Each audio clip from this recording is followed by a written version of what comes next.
Have you ever looked in the mirror and felt your skin looked dull, inflamed, or just tired?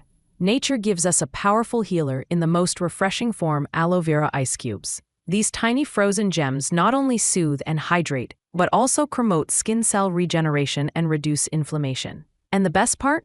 They're easy to make at home, completely natural, and suitable for all skin types. Take fresh aloe vera leaves, cut the edges, and extract fresh aloe vera gel.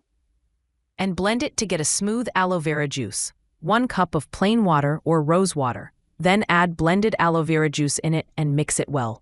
Pour the mixture into an ice cube tray. Freeze for 5 to 6 hours or overnight. Now pop ice cubes and use it over your face.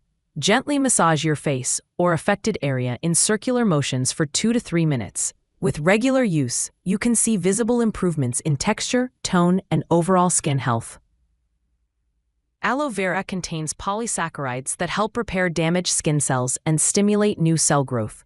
It's especially helpful for healing acne marks, burns, and cuts. If you found my video helpful, then do subscribe my channel for more beauty tips.